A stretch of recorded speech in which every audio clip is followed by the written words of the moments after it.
Bonjour mesdames et messieurs, d'abord un mot d'accueil en tant que directeur du Théâtre de la Ville. Vous pouvez laisser la salle un peu plus allumée parce que je ne vois pas les personnes et c'est le moment où... Voilà. Comme vous êtes quand même nombreux et nombreux à être venus pour ce moment justement où c'est important dans un théâtre comme le Théâtre de la Ville aujourd'hui de pouvoir vous accueillir pour un débat. D'abord ce mot, puisque souvent aujourd'hui dans notre société on connaît l'invective, la difficulté du débat.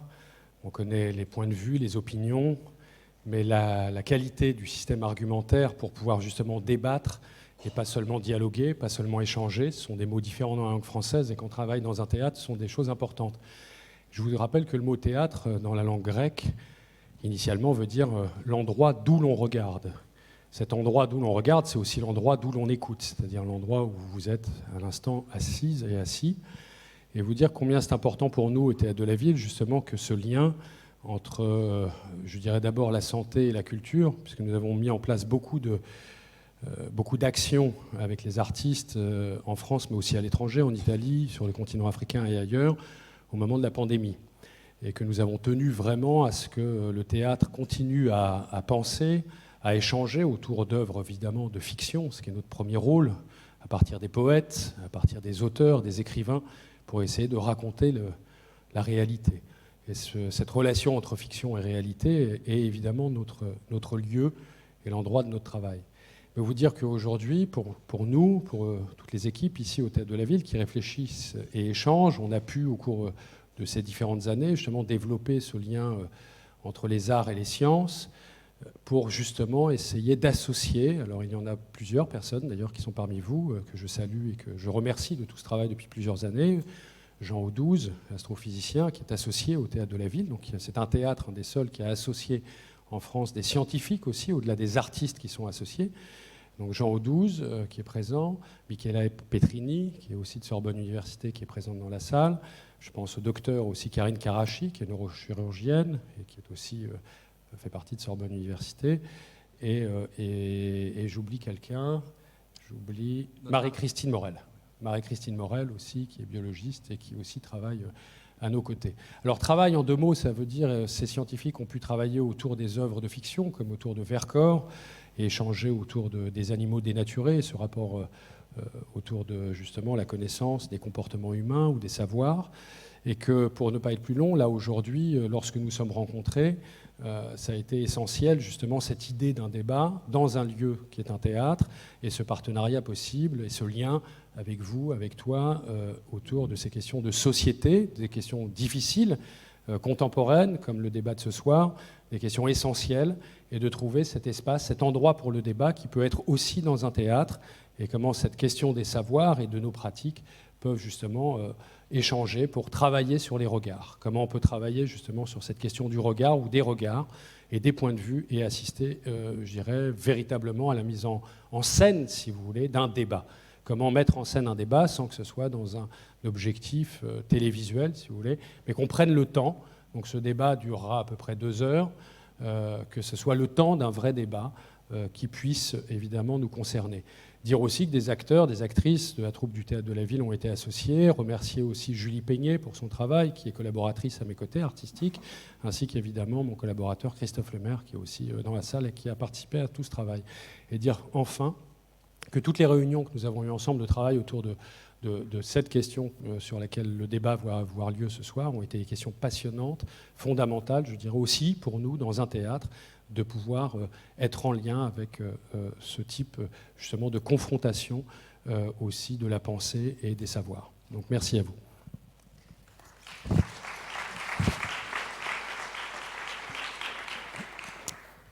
Merci Emmanuel de nous accueillir. Je vais dire quelques mots au nom de Sorbonne Université, en tant que vice-président Arts, Sciences, Culture et Société de Sorbonne Université.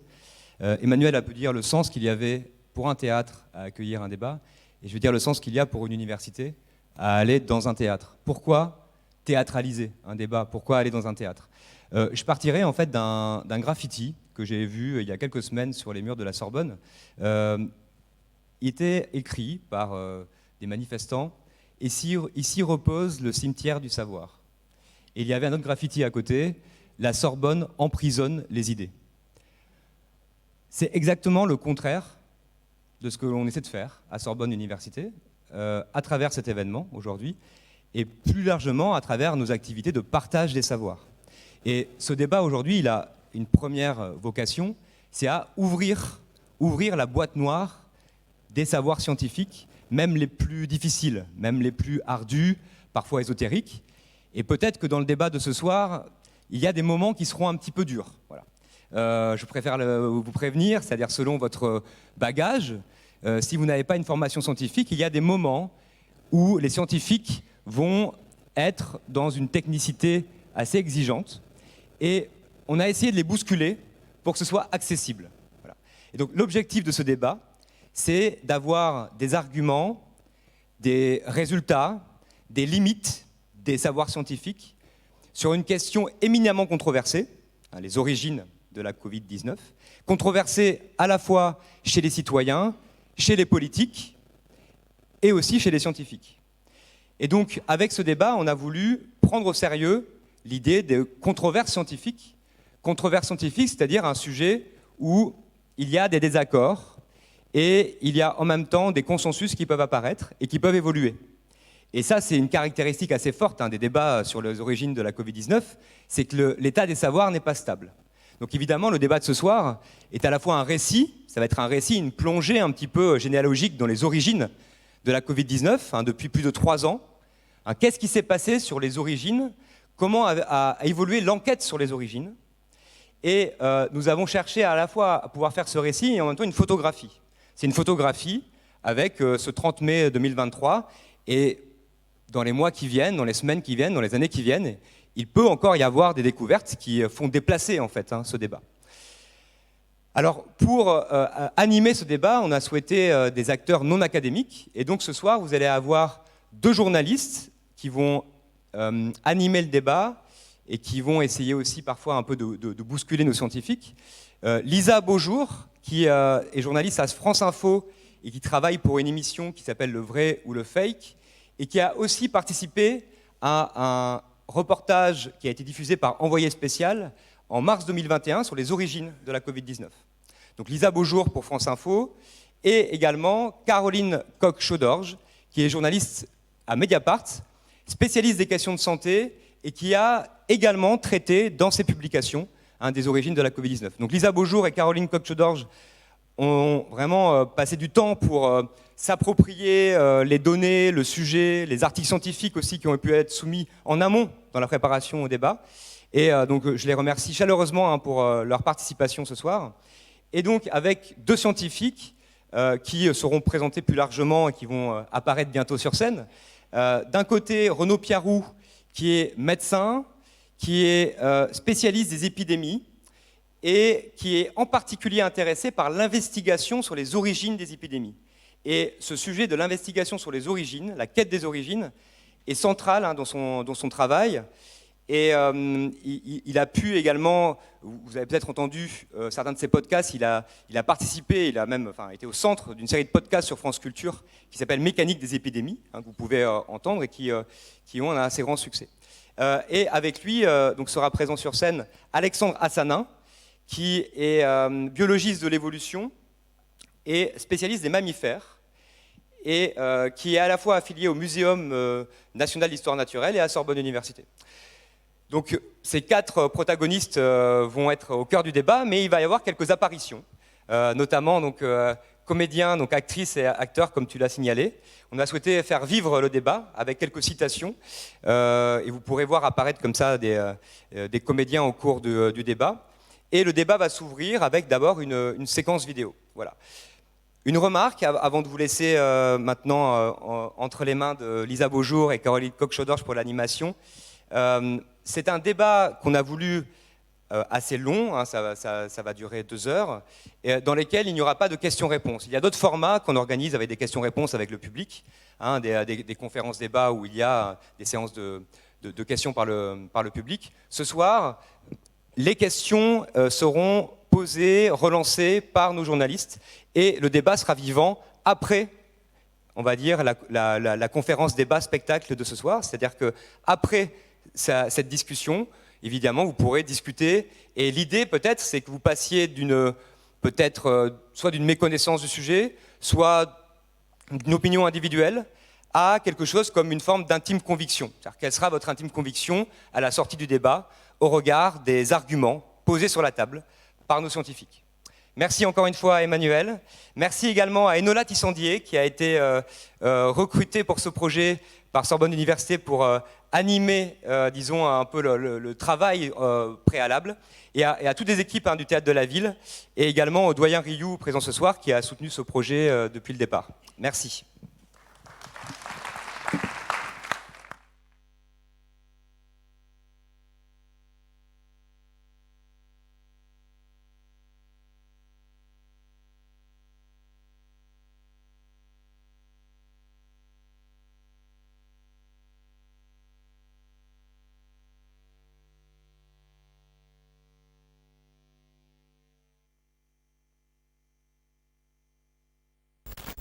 En Chine, un mystérieux virus de la même famille que le SRAS a déjà contaminé 45 personnes, un chiffre beaucoup plus important selon des scientifiques. Une épidémie qui inquiète, d'autant plus que le nouvel an chinois approche. Le virus pourrait se propager à l'étranger. Les premières victimes auraient été contaminées sur ce marché aux poissons, fermé depuis, en cours de désinfection. Ici, on soigne 62 patients infectés par le virus. 2 personnes sont mortes.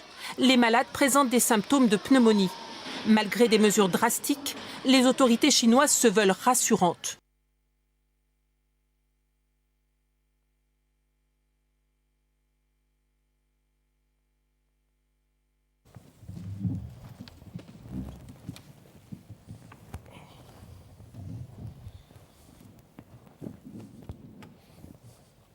Déclaration de Joe Biden le 20 mars 2023. Aujourd'hui, j'ai le plaisir de signer la loi de 2023 sur l'origine du Covid-19. Je partage l'objectif du Congrès de divulguer autant d'informations que possible sur l'origine du coronavirus. En 2021, j'ai demandé aux services de renseignement d'utiliser tous les outils à leur disposition pour enquêter sur l'origine du Covid-19. Et ce travail est en cours. Nous devons faire toute la lumière sur les origines du Covid-19 afin de mieux prévenir les futures pandémies.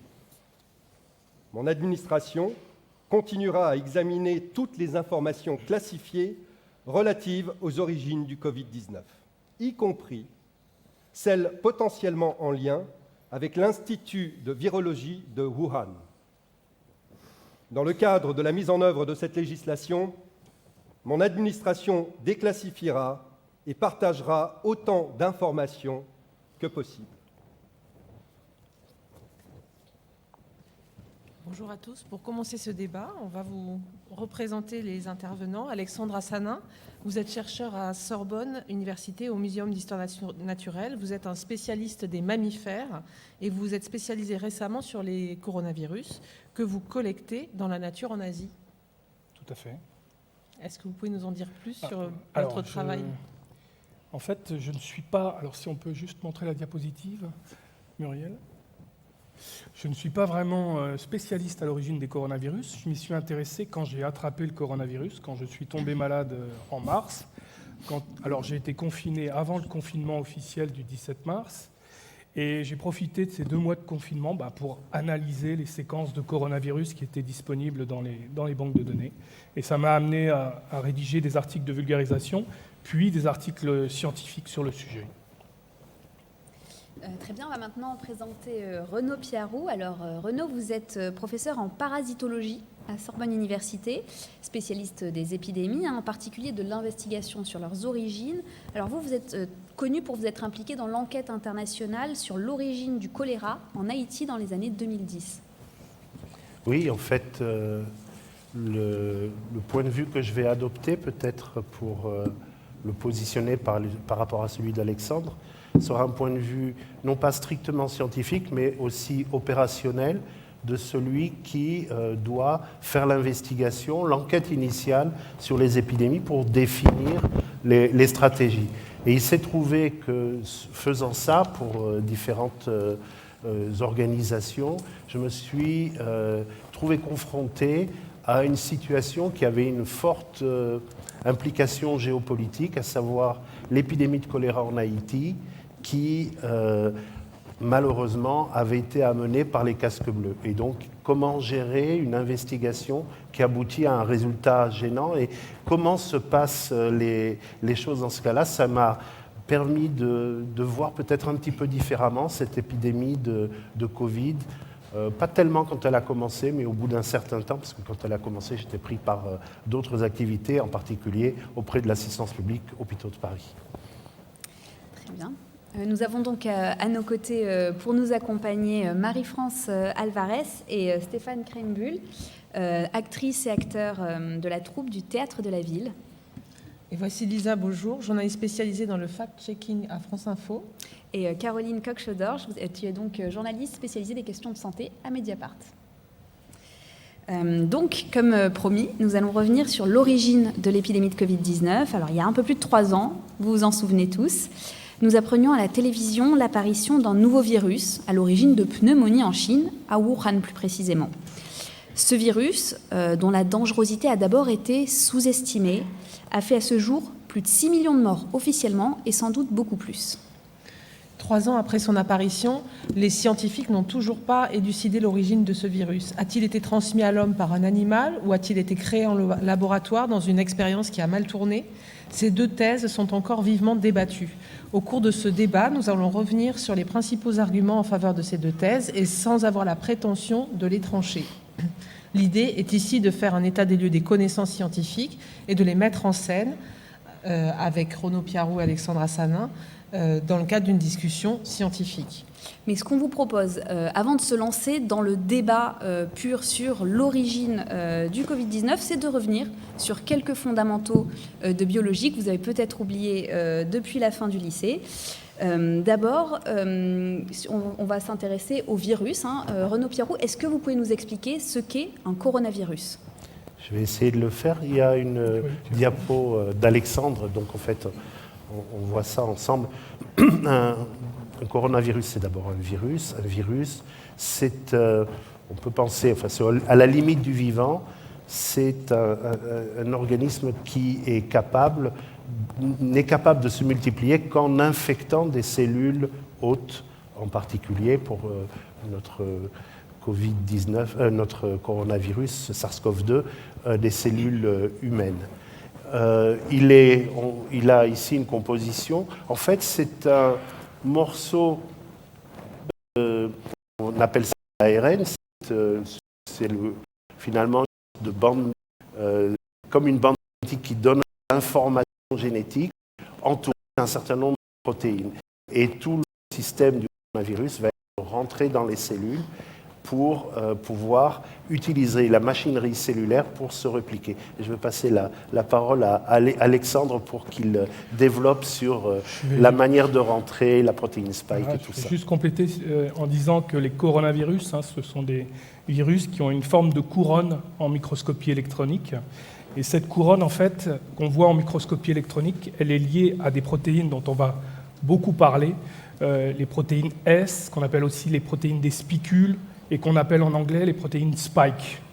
Donc ce sont ces protéines roses ici qui apparaissent et qui donnent cette forme de couronne au coronavirus.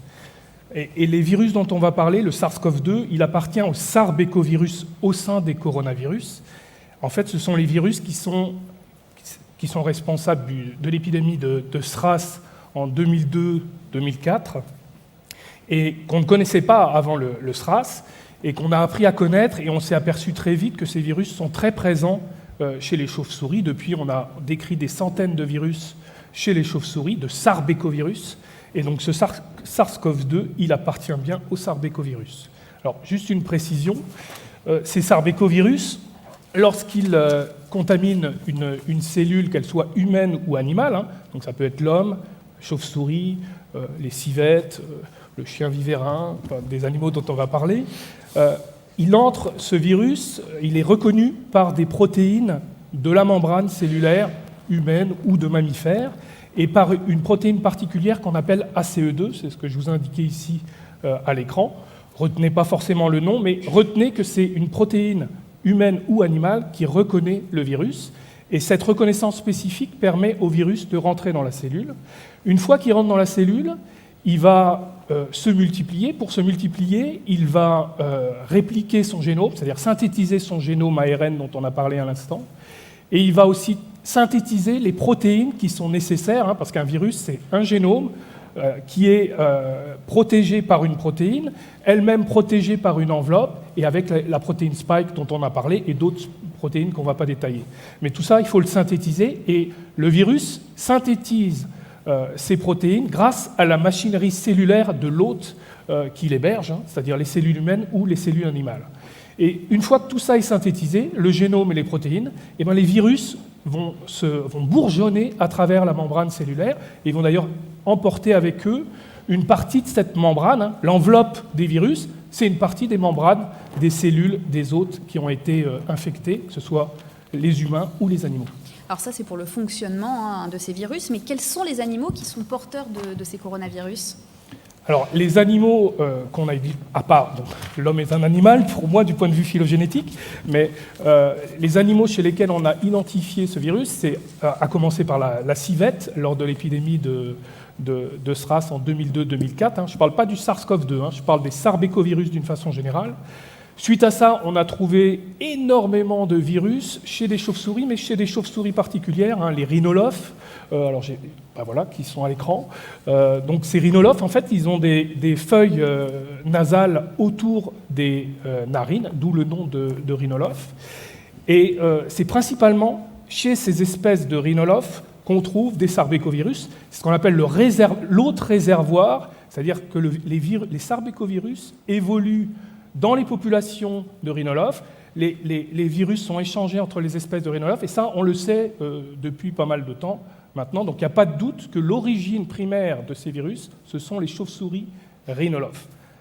Ensuite, la civette dont j'ai parlé, lors de l'épidémie de SRAS, était considérée comme l'hôte intermédiaire entre les chauves-souris et l'homme. L'épidémie de SRAS, je pense que mon collègue en reparlera ultérieurement. Alors juste sur l'hôte intermédiaire, peut-être expliquer ça plus clairement. Donc quand vous dites que l'hôte réservoir, donc c'est la chauve-souris, ça veut dire que les coronavirus viennent, on est sûr, des chauves-souris, mais que pour se propager à l'homme, elles doivent passer par un autre animal parfois ? Alors, il y a débat quand même là-dessus. C'est ce qu'on appelle l'hôte intermédiaire, cet animal. Certains pensent qu'on peut avoir une contamination directe de l'homme par les chauves-souris. C'est la première hypothèse qui est développée sur cette figure ici. Ça serait donc une origine naturelle avec une contamination par des chauves-souris. Ce qu'on sait par rapport à la première épidémie, c'est qu'elle a fait intervenir un hôte intermédiaire, un petit carnivore, qui sont très sensibles à ces virus. Ils tombent malades, comme nous, mais quand ils tombent malades, du coup, ils contaminent aussi beaucoup. Et il s'avère qu'il y a eu pas mal d'échanges entre cette civette et les populations humaines. Alors, ce n'est pas très clair finalement, mais c'est un peu comme l'histoire des visons qu'on a vus en Europe ou aux États-Unis, où des visons d'élevage ont été contaminés par des humains malades. Les visons sont tombés malades et ils ont ensuite recontaminé des humains. Donc, ce qui a amené d'ailleurs les autorités à arrêter les élevages de visons en Europe, aux États-Unis, mais pas ailleurs. Et peut-être quelques précisions. Oui, on peut revenir sur comment a été élucidé, peut-être que vous allez nous contredire, mais l'épidémie de SARS-CoV-1 et comment a été identifié l'hôte intermédiaire. À l'époque, civette. on ne parlait pas de SARS-CoV-1, on parlait de SARS-CoV parce que c'était le coronavirus qui donnait le SARS, Severe Acute Respiratory Syndrome, ou syndrome SRAS, syndrome respiratoire aigu sévère. Parce qu'on ne savait pas, en fait, c'était en 2002, quand ça a commencé, on l'a su plutôt en 2003, mais ça a commencé décembre 2002, on a fini par le savoir en février 2003, donc un virus s'était propagé, provoquant quelque chose qu'on ne connaissait pas bien, qui était ce syndrome aigu respiratoire sévère, celui, grosso modo, qu'on a eu pour le SARS-CoV-2, donc il n'y a pas besoin de le décrire à fond. Ce qui est intéressant dans ce premier SARS, c'est une épidémie qui a touché à peu près 8000 personnes, tué un peu moins de 900 personnes, donc une létalité plus forte, le risque de mourir quand on était malade était plus important, mais par contre, il a été contenu, il était moins contagieux que notre SARS-CoV-2. Et ce qui est important, c'est les éléments qui ont fait penser qu'il y avait un réservoir, enfin un hôte intermédiaire animal, parce que c'est la première chose qu'on a vue, c'est l'hôte intermédiaire. On a vu les chauves-souris après. Les éléments, c'était d'abord que ça démarrait dans les marchés. Et je dis les marchés, pas un marché. Les marchés, plusieurs marchés de la province de Canton ont eu des cas qui étaient indépendants épidémiologiquement, c'est-à-dire qu'il n'y avait pas de lien entre les personnes qui étaient atteintes. Par contre, ces personnes avaient des ressemblances, en particulier, beaucoup étaient en contact avec des animaux vendus sur les marchés ou vendus dans les restaurants, parce qu'il y a aussi des restaurateurs qui sont tombés malades, et ces animaux étaient essentiellement les sylvètres palmés, mais il y a eu aussi un chien vivérin. Et donc, on s'est aperçu qu'il y avait un sur-risque quand on avait, pour les personnes qui vendaient, qui élevaient, qui manipulaient ces animaux, qui les abattaient éventuellement, que ces personnes-là avaient plus souvent une sérologie positive, qu'il y avait une diversité déjà de virus au moment des émergences et plusieurs émergences en même temps. Pourquoi j'insiste sur ces points-là? Parce que ces points-là sont des arguments assez solides en faveur d'une hypothèse zoonotique, passage de l'animal à l'homme. Maintenant, on ne sait pas comment la civette s'est contaminée. Est-ce qu'une civette est allée se contaminer dans une grotte auprès des chauves-souris? Est-ce que c'est dans un hangar où ils ont été stockés en même temps? Ce qu'on sait, c'est que dans la nature, en dehors du contexte de la vente de ces animaux, on ne trouvait pas le virus. Donc, on peut se poser des questions de comment la civette s'est contaminée. Mais ce schéma-là était dans la tête de tout le monde au début du SARS-CoV-2, au début de la Covid-19. Et on va essayer de revenir pour montrer que ce qui s'est passé est quand même différent. Je peux faire juste une remarque qui n'était pas prévue, je suis désolé. En fait, il faut savoir que le génome de ce virus, c'est un génome à ARN. Or, l'ARN, contrairement à l'ADN, c'est une molécule très instable, très fragile. Donc, quand on dit qu'on ne trouve pas ces virus-là chez les animaux, il faut savoir que c'est très difficile de trouver ces virus chez les animaux, parce que sur le terrain, vous devez ramener avec vous un congélateur. Donc il faut bien voir que quand vous êtes en montagne et que vous essayez d'attraper des animaux sauvages, avoir un congélateur avec soi, c'est très compliqué.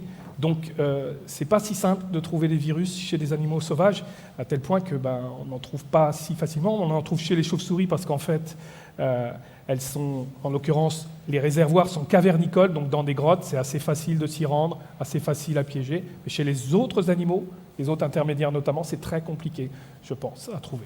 Voilà. C'était juste une remarque. Alors revenons peut-être à 2020, au début de cette épidémie de SARS-CoV-2. Donc il y a eu une enquête un peu similaire à celle du SARS-CoV-1 qui a été à ce moment-là menée, c'est ça? Alors, si on retourne au tout début, enfin même à la fin de l'année 2019 et début de l'année 2020, c'est le moment où on s'aperçoit, en tout cas les autorités sanitaires, peut-être dans la surveillance épidémiologique, s'aperçoivent d'une anomalie de nombre de personnes qui présentent des formes graves d'une maladie qui ressemble au SARS. Déjà, il faut bien comprendre que quand on s'aperçoit d'un phénomène, ça fait un moment qu'il a eu lieu, qu'il a démarré, ne serait-ce que parce que la moitié des infections par le SARS-CoV-2 sont des infections asymptomatiques et que parmi les infections symptomatiques, la plupart évoluent comme une espèce de grippe et finalement, il n'y a qu'un petit pourcentage des cas qui vont faire des formes sévères et ce n'est pas la première forme sévère, surtout sur une personne âgée, qu'on va faire le diagnostic. Donc imaginez que cette histoire-là dure depuis un certain temps. Alors on est à la fin de l'année 2019, début de l'année 2020. L'hypothèse, il y a quelques cas dans le marché, mais il y a des cas ailleurs, on le montrera. L'hypothèse qui vient à l'esprit, c'est qu'on a finalement une reproduction de l'épidémie de SARS avec un virus peut-être un peu différent, mais quelque chose de tout à fait comparable. Et là, il faut que je précise un peu comment on mène les enquêtes épidémiologiques. Quand on fait une enquête épidémiologique, il y a une étape indispensable qui consiste à définir les cas. On ne peut pas faire l'enquête sans définir les cas. Pourquoi on définit les cas? Qu'est-ce que définir les cas? C'est dire un cas, c'est une personne qui présente tel symptôme dans tel contexte éventuellement, un contexte épidémiologique. Et là, la définition de cas, ça a été de dire c'est des personnes qui présentent donc une fièvre, des troubles respiratoires relativement sévères pour la définition de cas initiale et qui avaient un lien avec le marché puisqu'ils avaient trouvé ça. À partir de là, évidemment, c'est un peu un raisonnement circulaire, puisqu'on imagine qu'il y avait des cas avec le marché, on met ça dans la définition de cas, on rajoute finalement, on va chercher beaucoup plus fort les cas ayant un lien avec le marché que les autres cas. Et on va avoir un biais important, et ce qu'on constate dans les explications récentes n'est que le résultat de ce biais qui dit, au début, tout était centré autour du marché. On va voir que, il y avait déjà une évolution depuis un certain temps de l'épidémie, et deux, c'est quand même quelque chose de biaisé. Et justement, oui. On va rentrer dans le fond du débat. Oui. D'où vient le Covid-19, d'où vient le SARS-CoV-2? Pour répondre à cette question, des scientifiques mandatés par l'OMS se sont rendus en Chine début 2021 dans le cadre d'une mission conjointe entre la Chine et l'OMS, et ils en sont revenus avec plusieurs hypothèses classées de la plus probable à la moins probable. Voici leurs conclusions. L'équipe internationale conjointe a examiné et discuté 4 scénarios principaux d'introduction. La première, la transmission zoonotique directe, également appelée spillover. La seconde, une introduction par un hôte intermédiaire suivie d'une transmission zoonotique. La troisième, une introduction par la chaîne du froid ou la chaîne alimentaire. Et enfin, une introduction par le biais d'un incident de laboratoire. Pour chacune de ces voies d'émergence possibles, l'équipe conjointe a procédé à une évaluation qualitative des risques en tenant compte des preuves scientifiques disponibles à l'époque. L'équipe a évalué la probabilité de ces hypothèses en utilisant une échelle d'opinion arbitraire allant de très probable à extrêmement improbable. Très probable par l'intermédiaire d'un hôte intermédiaire, probable introduction zoonotique directe, possible introduction par la chaîne du froid ou la chaîne alimentaire, et enfin improbable introduction résultant d'un incident de laboratoire. En s'appuyant sur les données des études menées jusqu'à présent, des études de suivi ont été proposées pour les 3 premières options. Alors on va le dire tout de suite, Renaud Piarou, cette mission conjointe entre l'OMS et la Chine, elle a été très critiquée. Elle me fait penser à une autre mission qui avait été menée par l'OMS après l'introduction du choléra en Haïti. Du fait de mon rapport d'investigation, l'ONU avait mené une mission d'enquête, avait demandé à l'OMS de mener une mission d'enquête. Et la conclusion, c'était en gros que c'était la faute de personne. Simplement, 6 ans plus tard, devant l'accumulation des démonstrations scientifiques, le secrétaire général de l'ONU avait finalement demandé pardon en anglais, en français et en créole haïtien, au peuple haïtien pour le rôle que l'ONU avait joué dans cette épidémie sans aller plus loin. Alors pourquoi je dis ça? C'est qu'en fait, ces missions-là sont d'abord des compromis, sont d'abord des discussions, des négociations. Dans le cas présent, la moitié des chercheurs étaient des chercheurs désignés par la Chine, l'autre moitié étaient des chercheurs désignés par la communauté internationale, mais approuvés par la Chine, en fonction de leur positionnement antérieur. Les données brutes n'étaient connues que par les chercheurs chinois. Les données et l'enquête sur le terrain devait durer 4 semaines, mais comme ils sont restés 15 jours confinés, n'a duré que 2 semaines, avec impossibilité pour les différents intervenants d'interagir avec des homologues chinois. Et c'était tellement visible, tellement caricatural, que aussitôt, c'est le directeur général de l'OMS, Tedros, je l'appelle, Ghebreyesus, qui a dit « Attention, toutes les hypothèses restent sur la table, parce que cette hypothèse du laboratoire qui a été éliminée, c'était la volonté du gouvernement chinois, et il n'était pas question d'y déroger. La seule manière a été de dire, on peut en parler, mais à condition de dire qu'elle est hautement improbable. Donc c'est un résultat politique, ça n'était pas un résultat scientifique, et ça a expliqué pourquoi l'OMS a tout de suite pris ses distances par rapport à cette conclusion.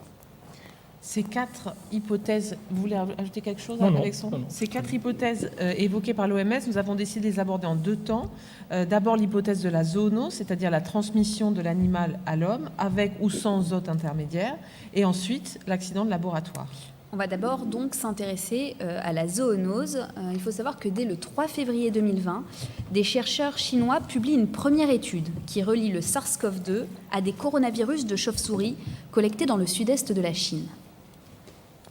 Depuis l'apparition du syndrome respiratoire aigu sévère, SRAS, il y a 18 ans, un grand nombre de coronavirus liés au SRAS ont été découverts dans leur hôte réservoir naturel, les chauves-souris.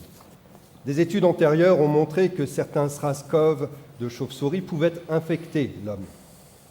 Nous rapportons ici l'identification et la caractérisation d'un nouveau coronavirus, le 2019 nCoV, qui a provoqué une épidémie de syndrome respiratoire aigu chez l'homme à Wuhan, en Chine.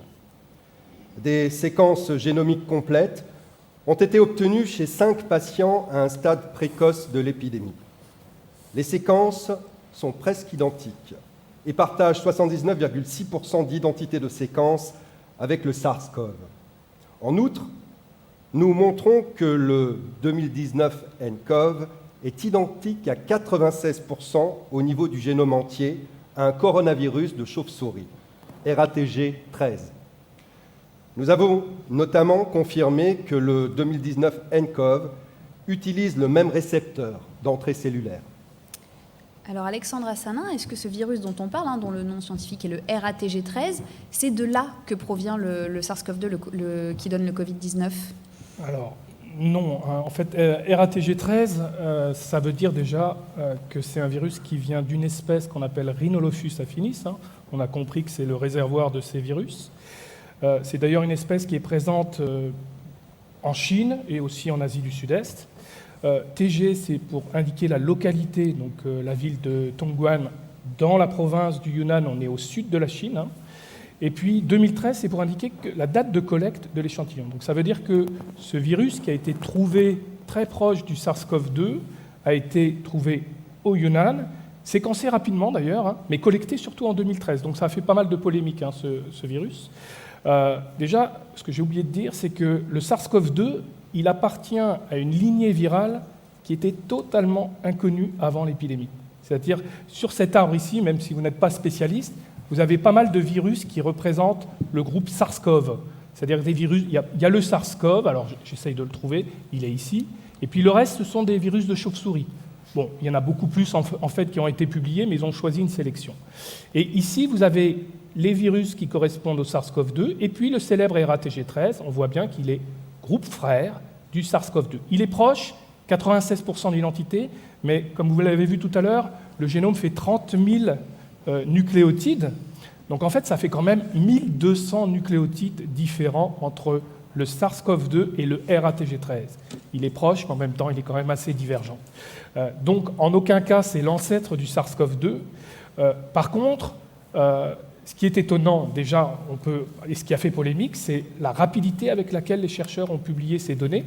Ça suggère fortement, et ça a été découvert ensuite, que le génome de cette chauve-souris avait été séquencé bien avant le début de l'épidémie de SARS-CoV-2. C'est-à-dire que c'était un génome qui était présent dans la base de données des chercheurs chinois, et c'est classique. Moi-même ici, là, j'ai 40 génomes qui n'ont pas été publiés, qui seront publiés dans 1 mois ou 2, mais ça met du temps, les publications scientifiques.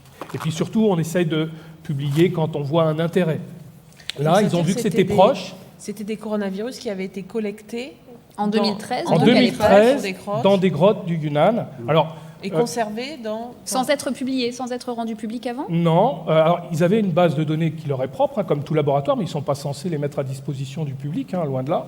Donc, et surtout, ça fait en fait près de 20 ans qu'ils travaillent sur les chauves-souris de Chine. Il y a des centaines de sarbecovirus qui ont été décrits. Il y en a des centaines qui n'ont pas été décrits, forcément. Et puis surtout, ils se sont aperçus, parce que le professeur Shi, je ne sais pas si on l'a dit, mais c'est le spécialiste mondial qui travaille à l'Institut virologique de virologie. On reviendra de Wuhan. sur elle. C'est le spécialiste mondial de ces coronavirus de chauve-souris. Suite à l'épidémie de SRAS, elle s'est spécialisée là-dessus. Donc elle a décrit des centaines de coronavirus. Donc elle en avait un finalement qui était assez proche du SARS-CoV-2.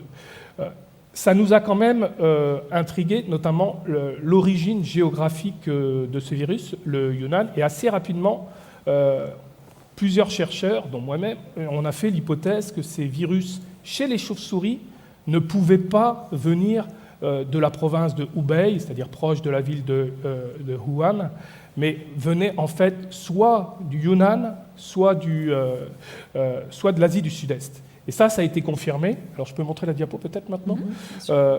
Depuis, cette lignée qui n'était pas du tout connue, on s'est aperçu qu'elle était présente chez pas mal de chauves-souris du Yunnan. Donc, il y a 2 autres virus qui ont été décrits et collectés en 2019, avant la pandémie, forcément, par une autre équipe chinoise. Et puis, il y a des virus qui ont été collectés en 2020 et décrits par l'Institut Pasteur, ici. Donc 4 virus très intéressants au nord Laos, et dont le virus actuellement le plus proche du SARS-CoV-2, qui est proche à 97% du SARS-CoV-2. Et puis, vous avez aussi un virus qui a été trouvé en Thaïlande, collecté en 2020, puis un virus collecté en 2010 par moi-même, donc je me permets de le dire, et on ne savait pas à l'époque qu'il était susceptible de présenter des coronavirus, mais qui du coup, de fait, est le plus ancien virus collecté pour cette lignée de sarbecovirus. Donc là, on parle uniquement de virus qui sont présents chez les chauves-souris, parce que ça, s'il y a une chose dont on est sûr, c'est qu'à l'origine, le Covid-19, il vient d'une chauve-souris. Il vient d'une chauve-souris, et moi j'irais même jusqu'à vous dire qu'il vient d'une chauve-souris présente en Asie du Sud-Est, et plus précisément soit au nord Laos, soit au nord Vietnam, soit au nord Myanmar, il n'y a pas eu d'études encore, soit au Yunnan, c'est-à-dire au sud de la Chine. Ça, je pense que c'est attesté maintenant par toutes les données disponibles. On en est certain. C'est déjà bien d'avoir des certitudes. C'est déjà pas mal. Donc on voit les localisations là, des coronavirus collectés dans la nature, mais Wuhan, c'est quand même très loin. C'est à 1500 km. C'est vrai qu'on voit sur la carte ici, la province de Hubei, c'est celle-ci, et la ville de Wuhan, c'est là. On est à plus de 2000 km même, j'ai envie de dire. Donc on est assez loin. Donc la question, c'est comment expliquer que des virus censés être présents en Asie du Sud-Est ou au Yunnan ont pu arriver dans la ville de Wuhan. Donc, car c'est bien à Wuhan que ce virus a été détecté pour la première fois, quand des malades présentant de très graves pneumonies ont commencé à affluer dans les hôpitaux. On va voir des images de ces hôpitaux. Voilà ces images qui nous ont tous marqués au début de la pandémie de 2020. Donc on le disait, la détection de la pandémie, elle a commencé dans la ville de Wuhan. C'est très loin du Yunnan, de là où se situent toutes les chauves-souris que vous nous avez montrées. Oui, tout à fait. Donc, c'est ce qui pose question dans cette pandémie. Soit la première hypothèse, c'est que des chauves-souris aient contaminé des gens, soit au Yunnan, soit en Asie du Sud-Est, et qui ensuite sont allés pour une raison qu'on ignore à Wuhan. C'est une hypothèse recevable. Soit que les chauves-souris ont contaminé un hôte intermédiaire, ça peut être un petit carnivore, ça peut être un pangolin, on en parlera tout à l'heure, et qu'ensuite, du fait du trafic important, il faut savoir qu'en Chine, il y a un trafic d'animaux sauvages très important, et en particulier des pangolins, et du fait de ce trafic, cet animal aurait pu se retrouver sur un marché de Wuhan. Et puis, la troisième hypothèse, il faut être honnête, à laquelle on a pensé dès le début, c'est l'hypothèse d'une fuite de laboratoire, sachant que le laboratoire spécialiste des sarbecovirus de chauve-souris le plus connu au monde se trouve à Wuhan. Donc, bien sûr, on reviendra plus longuement reviendra. là-dessus tout à l'heure, mais là on parlait des malades hospitalisés, on a vu ces images, Caroline. Oui, et comment savoir quand sont apparus les premiers cas et comment être certain que finalement le virus est apparu à Wuhan? Est-ce qu'on a une certitude là-dessus ou pas? Déjà, si on part de l'hypothèse qu'on a un virus très contagieux, c'est ce qu'on a vu tout de suite. Il a été présenté comme émergent au mois de décembre ou au mois de novembre et submergeant la ville de Wuhan quelques semaines après. Donc un virus extrêmement contagieux. Si on part de l'hypothèse qu'il émerge à partir des grottes de la région globale qu'Alexandre a présentée, on s'attend à ce que des épidémies aient commencé à cet endroit-là. Donc on n'a pas ces premiers malades à cet endroit-là. Il y a d'autres raisons qui font penser que ce n'est pas une émergence directe. Il y a des chercheurs qui ont essayé de voir la susceptibilité des chauves-souris au SARS-CoV-2 avec des résultats très inégaux. Et puis, on parlera tout à l'heure du site Furine, mais on n'en parle pas pour l'instant. Les premiers malades, ces malades qu'on a à Wuhan à la fin du mois de décembre, ne sont pas les premiers malades. À l'évidence, vous avez déjà des dizaines de cas graves qui représentent eux-mêmes des centaines, voire plus de cas répartis dans la ville. Pour arriver du premier cas, parce qu'on part d'une personne contaminée à partir d'un animal, ou contaminée quelque part, à partir d'une source, pour que ce premier cas arrive à faire 1000 cas, il y a à peu près autant de temps que pour passer de 1000 cas à 1 million de cas. C'est cette exponentielle des épidémies.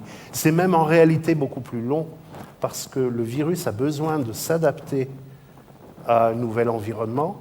Il va muter, il va petit à petit, et on l'a vu dans beaucoup de zoonoses, être plus performant pour être transmissible. Donc passer de 1 à 1000, ça prend plus de temps que de passer de 1000 à 1 million. Et donc, quand on est avec déjà des dizaines de cas hospitalisés, on est déjà au-dessus de 1000. Donc il s'est passé un temps important avant que l'épidémie, entre le passage à l'homme et l'épidémie telle qu'elle a été détectée à la fin du mois de décembre. Alors il y a plusieurs moyens, et Alexandre parlera d'un moyen qui est un moyen génétique qui permet, en comparant les séquences des virus, en regardant leur diversité, de dater les premiers. Mais déjà, je peux vous dire que c'est une datation sur une limite proche, mais on ne sait pas ce qui s'est passé avant. Par exemple, dans certains exemples, si on prenait le coronavirus aujourd'hui, par exemple, on verrait que du Omicron. On ne verrait plus les autres souches, sauf à chercher vraiment très bien. Et dans ces cas-là, on va dire, l'épidémie, la pandémie, elle a commencé quand Omicron a émergé, pas avant.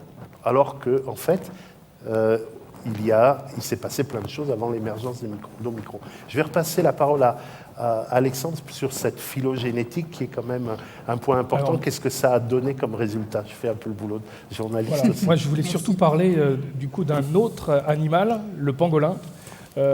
Alors, le pangolin, il faut savoir qu'aucun sarbecovirus n'avait été décrit chez les pangolins antérieurement. Et en mars, on voit apparaître Nature, un article qui identifie cette lignée SARS-CoV-2. Alors, l'arbre, je suis désolé, il est inversé.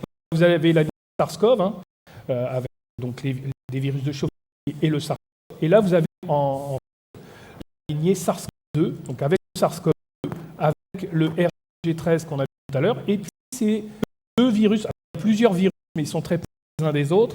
Donc du coup, un peu comme le SARS-CoV-2, il y a des variants, des petites différences. Chez les pangolins, c'est pareil.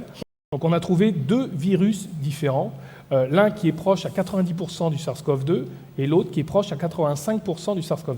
Donc ils ne sont pas si proches que ça du SARS-CoV-2, mais c'était quand même très étonnant de retrouver ces virus chez les pangolins. Alors il y a une explication quand même biologique. c'est que... Alors, les pangolins, en Chine, il n'y en a plus beaucoup, hein, parce que les Chinois aiment les manger, les déguster, même les écailles sont utilisées. On leur prête des vertus aphrodisiaques, par rapport à la longévité aussi. Donc, c'est très consommé et c'est très cher aussi, hein, en Chine. Donc, il y a eu juste un mot, il faut savoir qu'en 10 ans, avant l'épidémie, on estime qu'1 million de pangolins étaient rentrés de l'extérieur sur le sol chinois. Et les pangolins, c'est très rare. Toutes les espèces sont protégées. Il y a 8 espèces.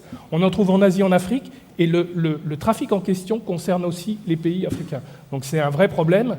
Le bon côté de cette épidémie, c'est que ça a peut-être mis fin à ce trafic des pangolins. C'était une petite parenthèse. Donc, alors, comment les pangolins peuvent être contaminés par ces virus de chauve-souris? C'est très simple.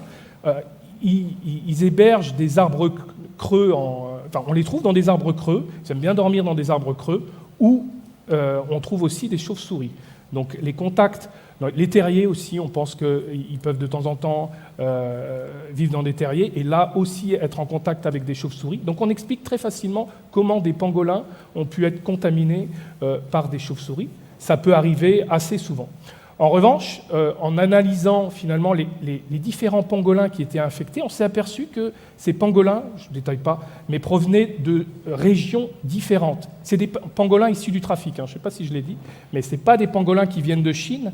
Ils ont été saisis par les douanes chinoises, donc on ne sait pas d'où ils viennent. Mais il y a de grandes chances pour qu'ils viennent, vu l'espèce, d'Asie du Sud-Est.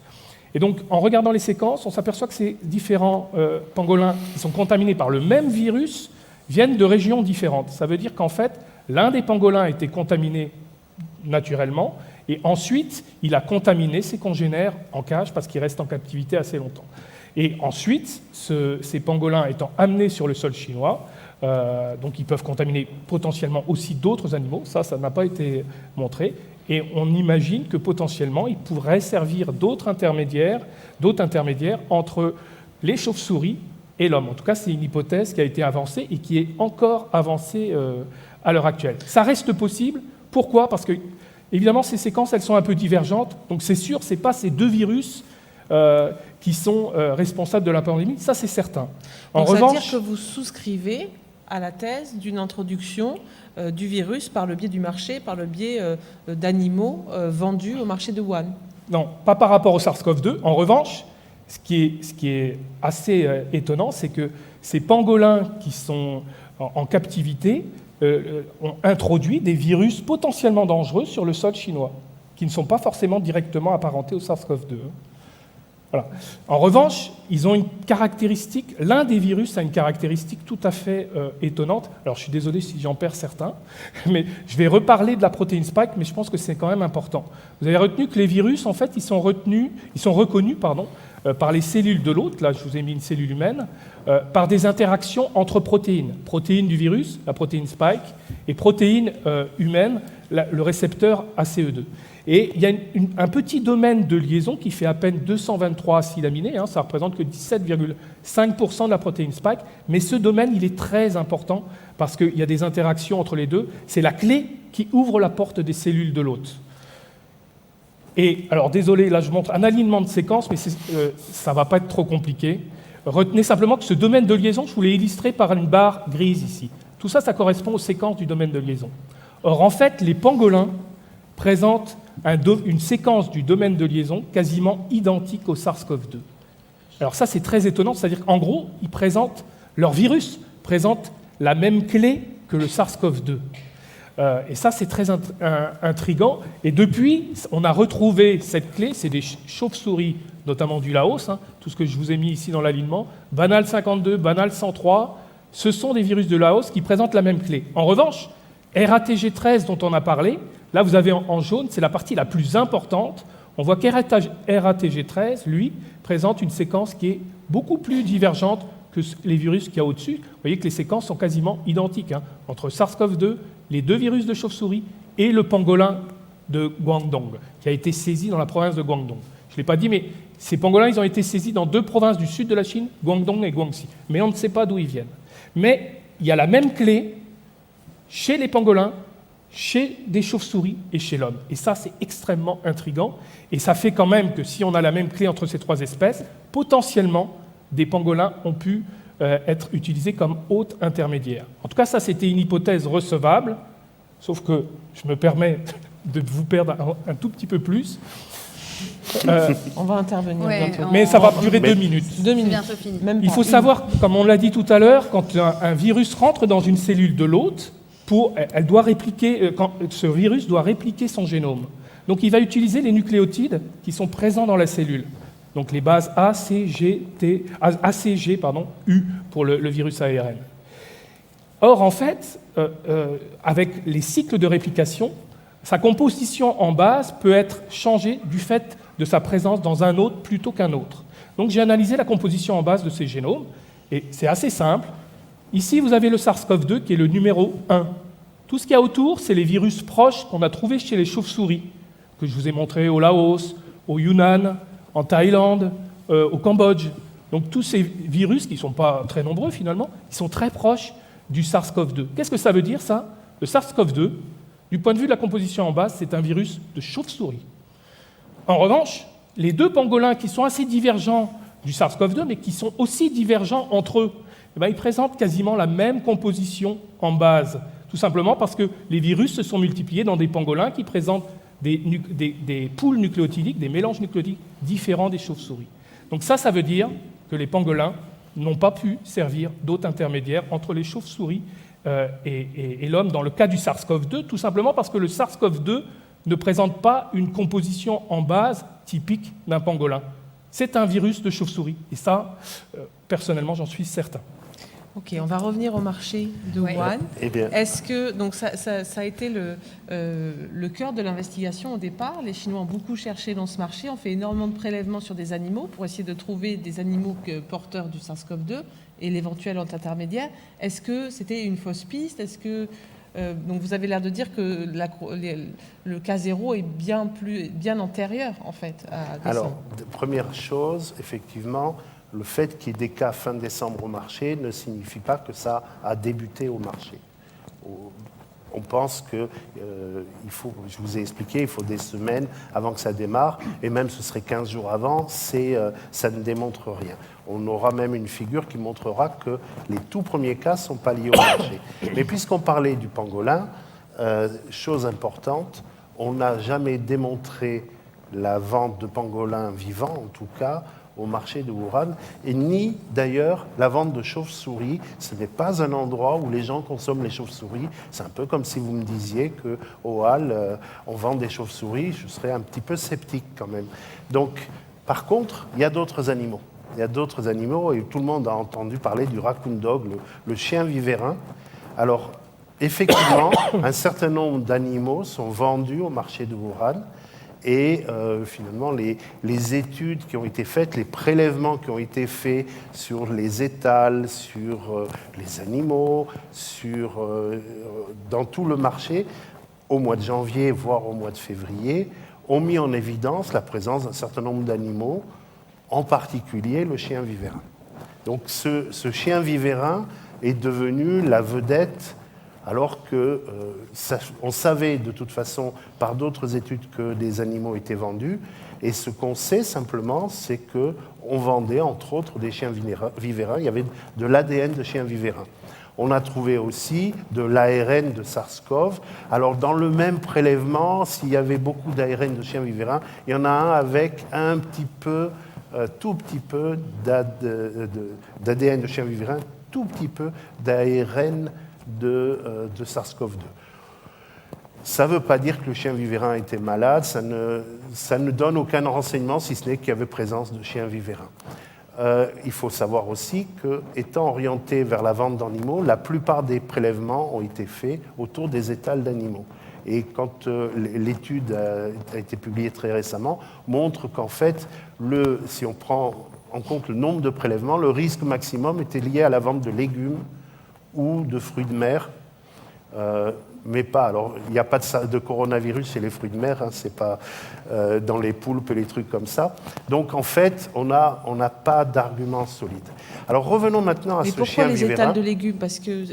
Non, parce qu'en fait, Qu'est-ce qu'un marché? Là, le marché de Wuhan, il fait 50 000 mètres carrés, il y a 600 et quelques étals, il y a 10 000 personnes qui viennent tous les jours et il y a donc peut-être 1 millier de personnes qui les accueillent et qui sont en contact direct dans un espace fermé. Mais c'est le truc idéal pour faire le premier grand cluster dans une épidémie. Si vous avez un cluster de cas dans une maternelle ou au travail avec que des cas peu symptomatiques, des gens qui ne sont pas tellement à risque, ou que le métro vous provoque des contaminations, vous ne mettrez rien en évidence. Par contre, dans un marché, ce sera beaucoup plus facile, à la fois la transmission, à la fois la mise en évidence. Donc c'est quelque chose qui n'est pas du tout choquant. Mais alors la date de la première contamination, puisque vous avez fait des calculs, vous avez calculé pour remonter à il y a plein de calculs. Moi, ce que je veux dire sur cette première contamination, c'est qu'on ne peut pas la calculer précisément, c'est juste ça. Ce qu'on sait, c'est que ce n'est pas avant, plusieurs semaines avant la détection, par principe, parce qu'on ne peut pas détecter, on ne peut pas avoir des dizaines de cas graves au tout début d'une épidémie. Il faut du temps pour que ça démarre. Chien vivérin, ce qui est important, c'est que c'était des hypothèses tout à fait envisageables au début. Mais on est au bout de 3 ans et demi. Et on nous dit, et là il y a une discussion sur le chien vivérin qui est présenté comme l'autre réservoir. Première chose, aucun chien vivérin, ni en Chine, ni en Europe, parce qu'on en a en Europe de l'Est, ni ailleurs, ni avant, ni après, n'a été trouvé, à le début de l'épidémie, n'a été trouvé porteur de SARS-CoV-2. Aucun. Alors qu'il y a les visons, il y a plein d'animaux, il y a des cervidés aux États-Unis. Les chiens vivérin, rien. La deuxième chose qui me paraît très intéressante, c'est que non seulement il n'y a rien qui a été trouvé, pour en faire un réservoir, c'est quand même un peu chaud, hein, un réservoir, mais on ne l'a jamais démontré. La deuxième chose, c'est je me suis intéressé et j'ai essayé de chercher sur qu'est-ce qui a été fait. Quand on a une épidémie de grippe aviaire, on a ça, vous avez des campagnes d'abattage, vous avez une surveillance très très stricte, vous avez des actions qui sont menées très très fortes. On se dit qu'en Chine, ils ne font pas les choses à moitié, donc quand ils ont eu l'épidémie, ils ont tout de suite réussi à maîtriser, et ensuite sont passés en politique zéro Covid. Zéro Covid, ça voulait dire que dès qu'il y avait quelques cas, ils y allaient, ils étaient capables de confiner des millions de personnes pour quelques cas.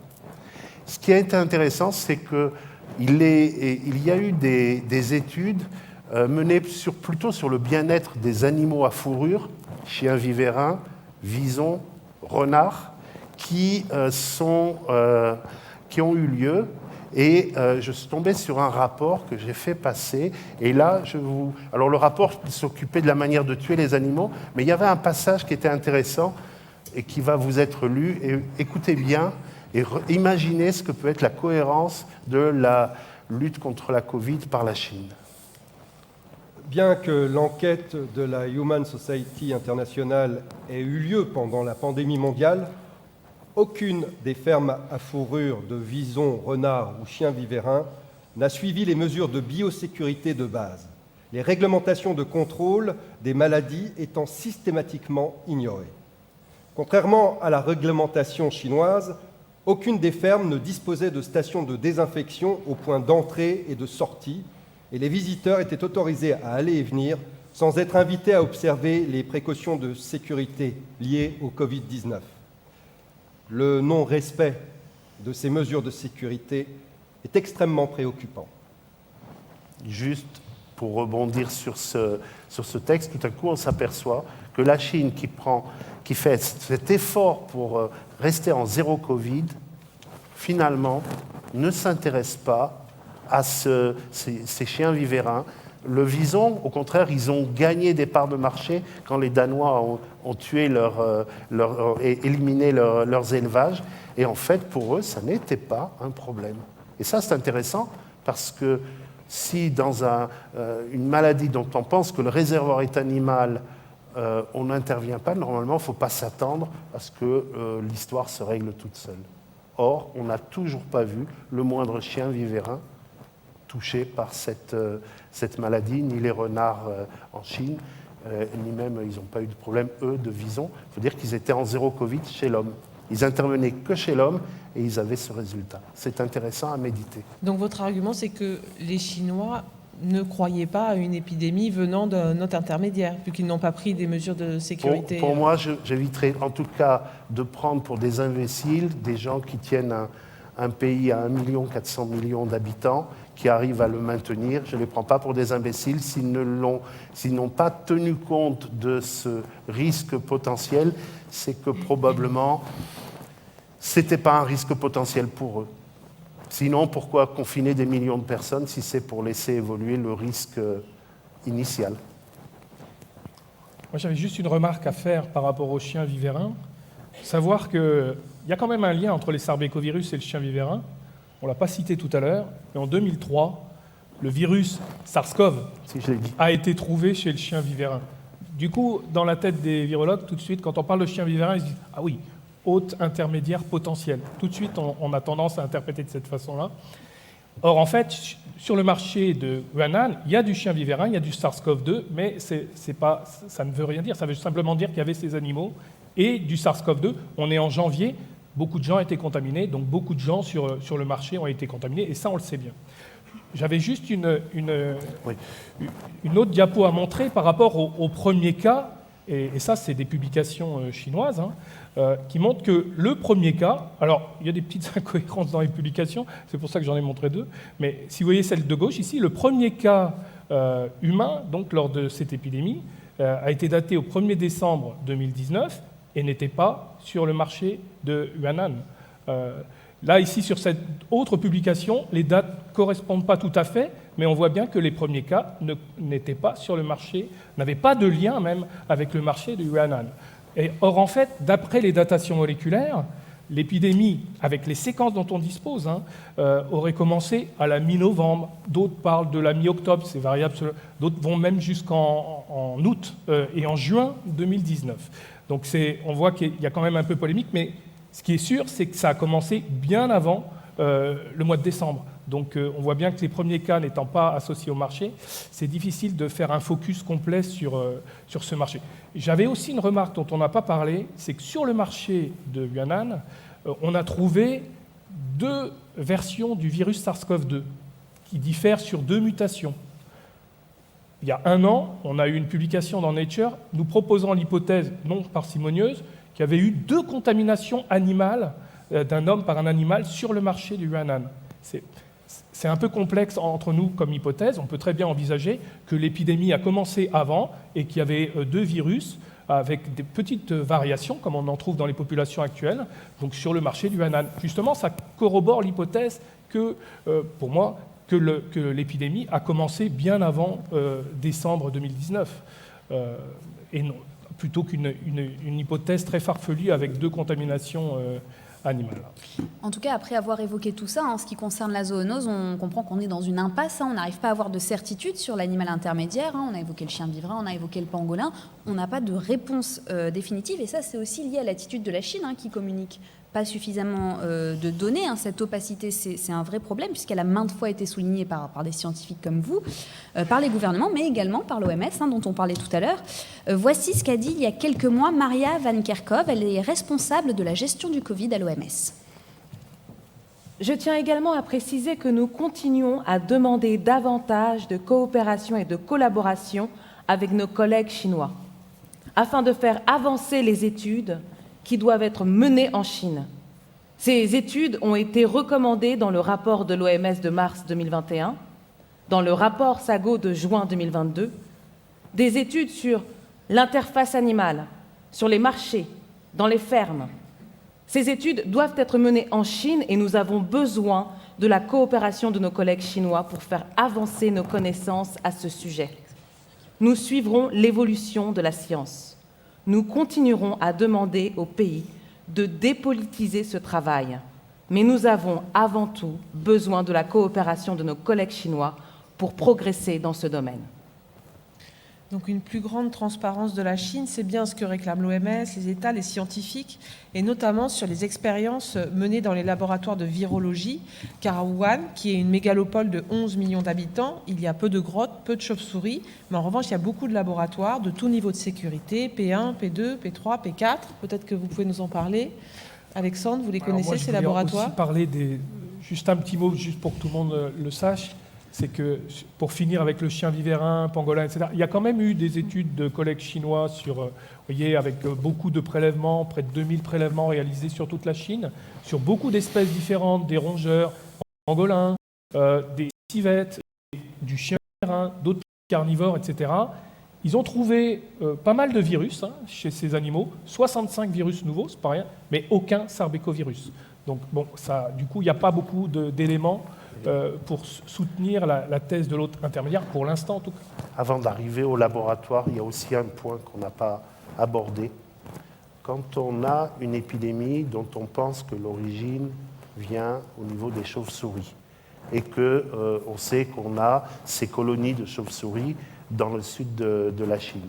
Habituellement, on l'a par exemple pour les épidémies de Marburg ou pour le premier SARS, ça génère des études dans ces grottes.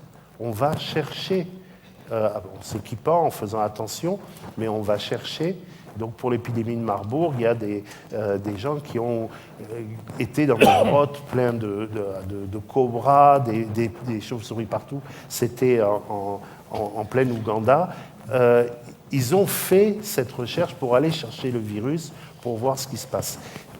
Remarquez bien que là, la Chine n'a pas jugé intéressant d'organiser une enquête internationale pour aller chercher les précurseurs, les progéniteurs du SARS-CoV-2 dans les grottes au sud de la Chine. On n'a aucun accès, on ne sait pas ce qui se passe dans ces grottes, on n'a aucune donnée. Ça n'est pas quelque chose d'habituel, ça n'est pas la manière dont on fait, et ça n'est même pas la manière dont les Chinois ont procédé pour le premier SARS, où ils ont mené un certain nombre d'études et publié quand même des résultats qui nous ont amenés à découvrir le réservoir chauve-souris du premier SARS. Je voulais quand même insister sur ce point-là, parce que c'est quand même cette opacité va jusque-là. Ce n'est pas une opacité uniquement sur ce qui s'est passé à Wuhan, c'est une opacité sur tout ce qui se passe en Chine. Et c'est bien pour ça que plus de transparence est réclamée par les États. Oui, c'est vrai, mais sur les chauves-souris, il y a quand même un effort des collègues chinois. Ils ont décrit quand même plusieurs virus, indépendamment de RATG13, il y a eu d'autres virus décrits en Chine. Bon, c'est un travail qui peut prendre 2 à 3 ans, donc d'aller sur place, de collecter les échantillons, de séquencer. C'est pas ouvert. Alors, c'est pas ouvert aux chercheurs étrangers, ça c'est sûr. Pour le coup, non, effectivement. Alors, est-ce que vous pouvez nous parler de Wuhan et de cette place mondiale qu'est Wuhan en termes de recherche en virologie et notamment sur les coronavirus, et nous parler peut-être de Zinglishi qu'on a évoqué tout à l'heure. Oui, j'en dirais un mot aussi. Moi, en fait, je voulais vous embêter encore un petit peu avec des séquences. C'est rigolo. Non. Mais celle-ci, on l'a vue au départ. Oui. C'est le domaine de liaison. Et il y a un site qui est très important qui n'a pas été repéré au départ. C'est qu'il y a une insertion en acide aminé, PRRA, désolé, qui crée un motif de clivage par la furine, et ça, on connaît ça chez d'autres protéines. La furine, c'est une protéine qui existe chez les animaux et chez l'homme. Et donc, quand la furine voit un site comme ça dans une protéine, elle va couper juste après, c'est-à-dire juste avant la sérine, ici, elle va couper la protéine en deux.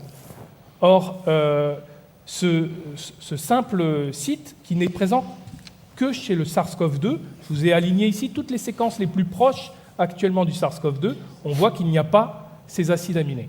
Alors peut-être qu'on n'a pas expliqué ce qu'étaient ces sites furines, j'ai peur que ce soit un peu complexe. Je vais juste expliquer en un mot ce site de clivage de la furine. On avait juste après avoir parlé des laboratoires de virologie. Peut-être faire une présentation un peu plus large sur Wuhan, la ville dans laquelle il y a beaucoup de laboratoires. Je vais prendre la main. Et après, promis, on parle du site furine et vous comprendrez tout. Je prends la main pour dire que effectivement, Wuhan, ce n'est pas un centre qui fait des recherches sur les SARS-CoV. C'est le centre qui en fait le plus. Pour l'année 2019, 60% des publications sur les SARS-CoV, les virus, alors pas le SARS-CoV-2, on ne connaissait pas, étaient co-signées par Wuhan. En particulier, ils ont commencé à faire des études, et ça c'est quelque chose d'important, qui porte sur des virus modifiés. On va parler de virus chimériques. On a l'essentiel d'un virus sur lequel on va modifier la partie de génome qui code pour la protéine spike. L'essentiel du virus, on va appeler ça le squelette d'un virus A, et on va éventuellement y fixer la protéine, enfin le génome de la protéine spike d'un virus B. On appelle ça des virus chimériques. Et le travail consiste à, donc cette protéine spike est une clé, et consiste à regarder, en changeant les protéines spike, en jouant là-dessus, sur des souris à qui on a donné le récepteur ACE2 humain, ce sont des souris dites transgéniques, modifiées en quelque sorte, des OGM, si j'ose le mot, mais des souris sur lesquelles on a changé le virus ACE2 humain. Ça, toute cette méthodologie a été inventée aux États-Unis, à Chapel Hill, et le grand spécialiste de ça s'appelle Ralph Baric. Et là où c'est intéressant, c'est que la première publication qui parle vraiment de ces virus chimériques et des essais pour voir lesquels pourraient peut-être devenir pandémiques chez l'homme, ça a donné lieu à une publication, et outre les résultats fort intéressants qu'ils avaient, dans la partie discussion, il y a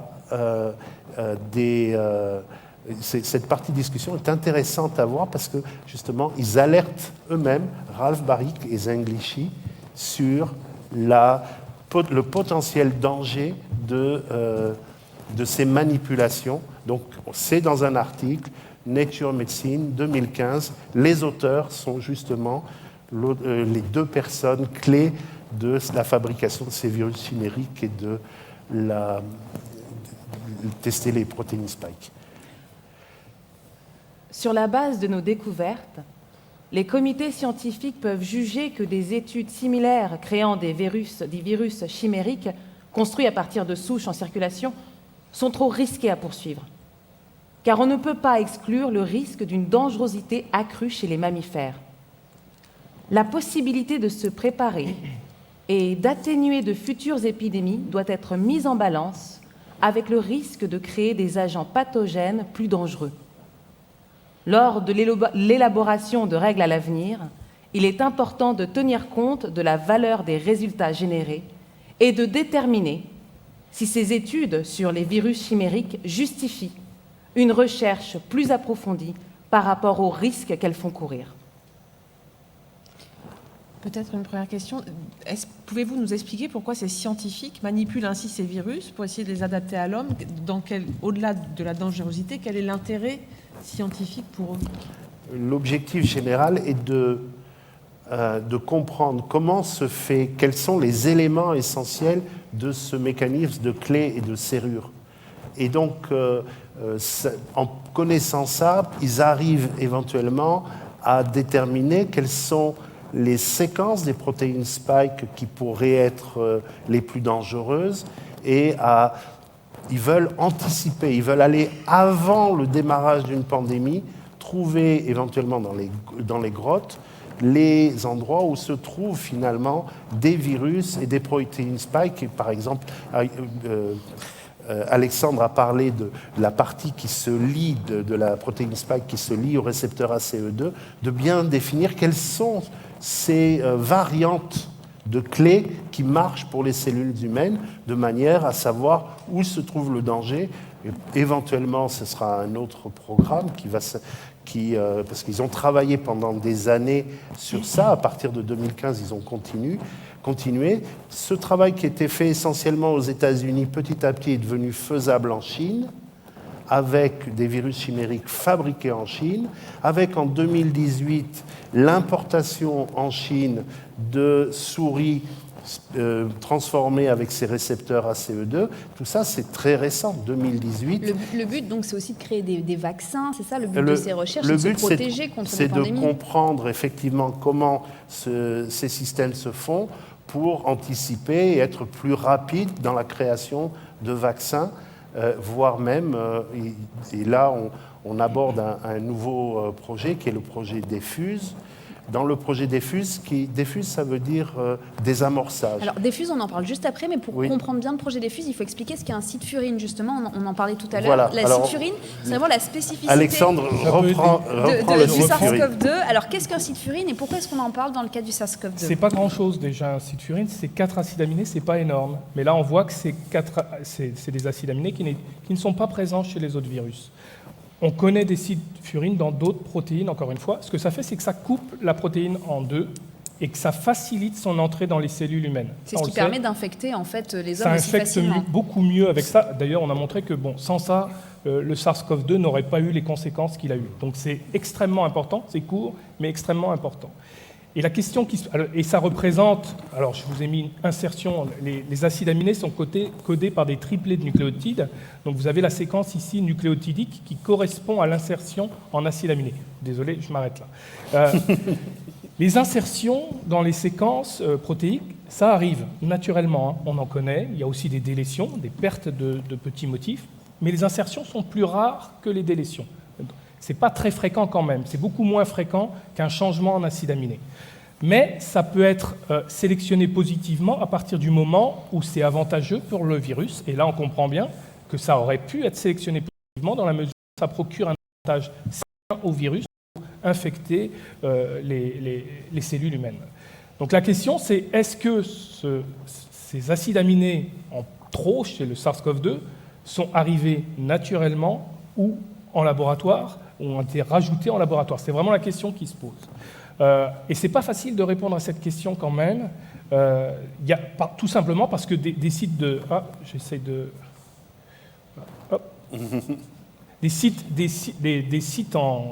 de clivage de la furine, on en connaît par exemple, alors tu voulais peut-être en parler, on les connaît chez d'autres protéines et on sait qu'elles ont le même rôle, hein, ça coupe la protéine en deux, et donc ça a un rôle de clivage. Donc le motif en question, on l'a retrouvé chez une protéine humaine, ENaC par exemple, mais on trouve aussi des motifs assez proches, quand même, chez des coronavirus de chat, par exemple, ça a été publié, pas publié là-dessus d'ailleurs, c'est par hasard que je suis tombé là-dessus, mais les auteurs n'ont pas mentionné ce motif, alors que c'est des auteurs quand même qui sont très au courant. Je suis un peu étonné, je vous le cache pas, mais on trouve un motif de 6 acides aminés qui est assez proche, qui est un site de clivage de la furine, et donc il y a le même rôle chez ces coronavirus de chat, c'est-à-dire que ça coupe la protéine et ça permet au virus de rentrer plus facilement dans les cellules de l'hôte, qui est ici un chat et des chats d'Australie. Je note aussi que vous regardez sur cet alignement, on voit qu'il y a des lésions, des insertions. On sent que la dynamique évolutive autour de ce site de clivage de furine est importante en termes de délétion et d'insertion, tout simplement parce que les virus ont tout intérêt à avoir un site de clivage de la furine qui soit fonctionnel. Donc la question, c'est est-ce que ça a pu arriver en laboratoire ou est-ce que c'est arrivé naturellement? Ça, c'est la vraie question qu'on se pose. Peut-être une précision, c'est un article qui est sorti en 2020, au tout début, qui dit que le SARS-CoV-2 mime stratégiquement l'activation protéolytique, la cassure par la furine d'une protéine humaine qui s'appelle ENaC. Et en fait, les auteurs expliquent que la séquence la plus longue et la plus ressemblante du site furine, RRAR-SVAS, on prend sur un plus grand morceau, ne se trouve pas chez les coronavirus, en tout cas dans aucune protéine spike sur 13 000 protéines spike à l'époque.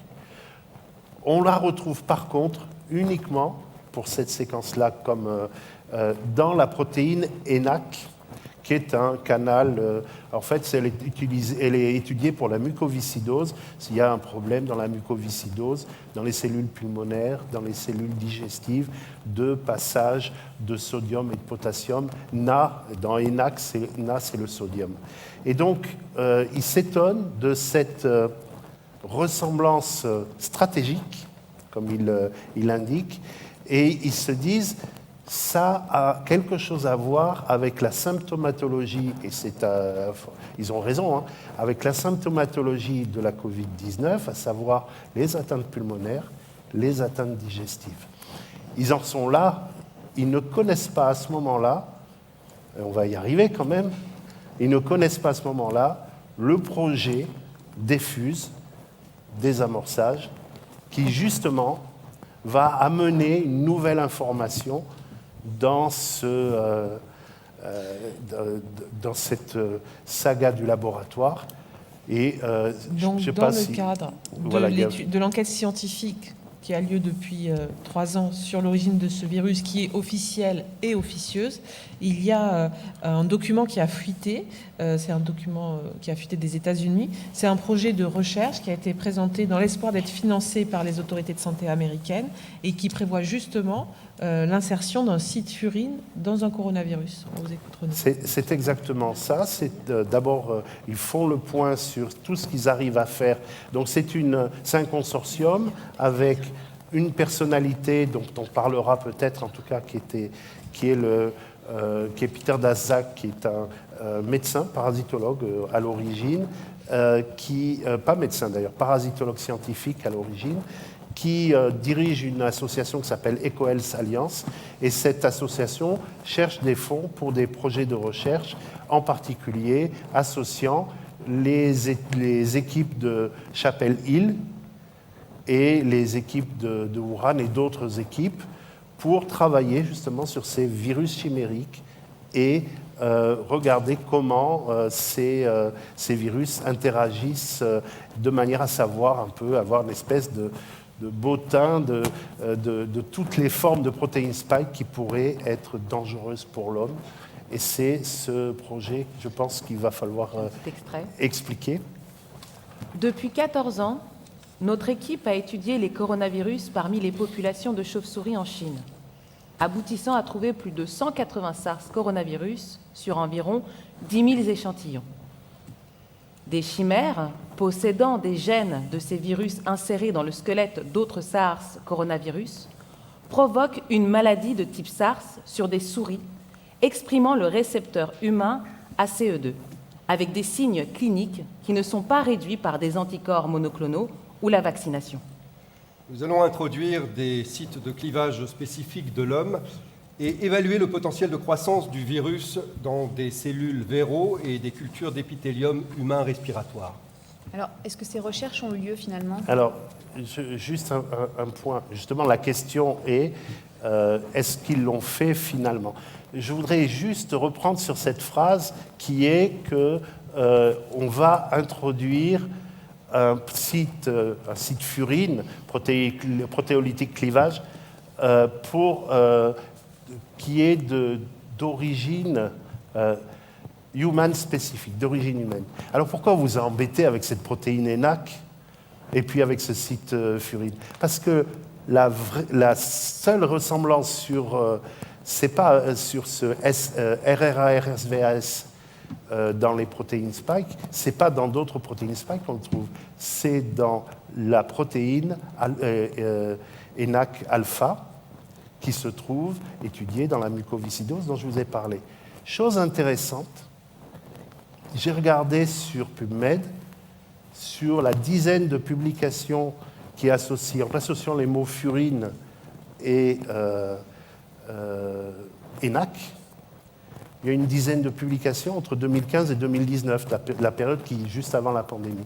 Sur cette dizaine de publications, il y en a 6 qui s'occupent d'un autre site furine qui s'occupe de maladies rénales, et le reste, c'est sur ce site furine. Et les équipes qui s'occupent de ça, au moins sur 2 des 4 publications qui restent, c'est une équipe de Chapel Hill. Je suis allé un peu plus loin.